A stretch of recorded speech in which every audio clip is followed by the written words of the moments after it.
सोनभद्र में BJP MLA को नाबालिग से रेप में मिली 25 साल की सजा। राम दुलार के खिलाफ एक शख्स ने मेयरपुर थाने में नाबालिग बहन से रेप की शिकायत की थी। आरोप यह भी था कि बीते एक साल से लगातार धमकी देकर राम दुलार किशोरी रेप करते रहे। मामले की विवेचना पर पुलिस ने पॉक्सो एक्ट के तहत केस दर्ज किया था। गुरुवार को राम दुलार को इसी मामले में 25 साल की सजा हुई। दुलार ने पहली बार विधानसभा चुनाव जीता था। सोनभद्र के दुद्धी से बीजेपी विधायक राम दुलार गोंड को रेप के केस में कोर्ट ने 25 साल की सजा सुनाई है। उस पर रेप का यह आरोप 2014 में तब लगा था जब वह प्रधानपति हुआ करता था।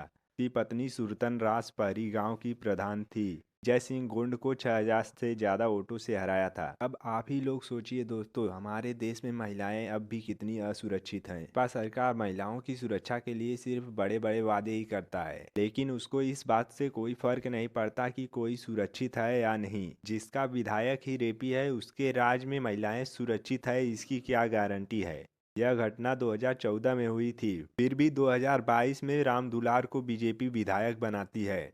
आपको बता दें कि पिछले 9 सालों से राम दुलार पर मुकदमा चल रहा था, यह जानते हुए कि उसने एक महिला का रेप किया है। इस बीच उसने क्या कुछ नहीं किया, उसने पीड़िता को डराने और धमकाने की भी कोशिश की। उसने उससे केस वापस लेने के लिए उसे हर तरह से परेशान किया, फिर भी बीजेपी उसे विधायक बनाती है। इससे आप अंदाजा लगा सकते हैं कि मोदी को महिलाओं की सुरक्षा की कितनी चिंता है। आइए देखते हैं निर्भया की मां ने महिलाओं की सुरक्षा को लेकर क्या कहा। दिल्ली में 16 दिसंबर 2012 को सामूहिक बलात्कार के बाद जान गंवाने वाली 23 वर्षीय पैरामेडिकल छात्रा निर्भया की मां ने कहा कि 11 साल हो गए लेकिन कुछ नहीं बदला है। उन्होंने कहा कि सभी के सहयोग से उन्हें तो न्याय मिल गया, लेकिन कई मामले 10-12 साल से निचली अदालतों में लंबित है।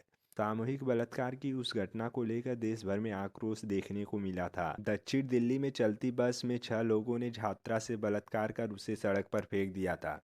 29 दिसंबर 2012 को सिंगापुर के माउंट एलिजाबेथ अस्पताल में उपचार के दौरान उसकी मौत हो गई। छात्रा को निर्भया नाम से जाना गया। 6 आरोपियों में से एक राम सिंह ने मामले पर सुनवाई शुरू होने से कुछ दिन पहले तिहाड़ जेल में कथित तौर पर आत्महत्या कर ली थी, जबकि किशोर आरोपी को 3 साल सुधार गृह में रखने के बाद रिहा कर दिया गया था। 4 अन्य दोषियों मुकेश सिंह, पवन गुप्ता, विनय शर्मा और अक्षय कुमार सिंह को 20 मार्च 2020 को तिहाड़ जेल में फांसी दी गई थी। निर्भया के पिता बद्रीनाथ सिंह ने दावा किया कि अब भी जब कहीं बलात्कार की घटनाएं होती हैं तब कोई भी पीड़िता के साथ खड़ा नहीं होता। उन्होंने कहा कि हमें न्याय इसलिए मिला क्योंकि पूरा देश हमारे साथ था। त्वरित अदालत ने हमारी बेटी को न्याय दिलाने में मदद की। निर्भया की मां आशा देवी ने कहा कि महिलाओं के खिलाफ अपराध के मामलों में अब भी कमी नहीं आई है। उन्होंने कहा कानून बने लेकिन हुआ कुछ नहीं। कभी कभी हम यह सोचकर इतने निराश हो जाते हैं कि कुछ भी नहीं बदलने वाला है। हमारे पास भी कई मामले आते हैं और हम उन्हें अपना नैतिक समर्थन ही दे सकते हैं। निर्भया की मां ने कहा कि सिस्टम को ठीक से काम करना चाहिए। उन्होंने कहा कि बदलाव होने चाहिए, न्याय समय पर मिलना चाहिए और पुलिस भी ठीक से काम करे।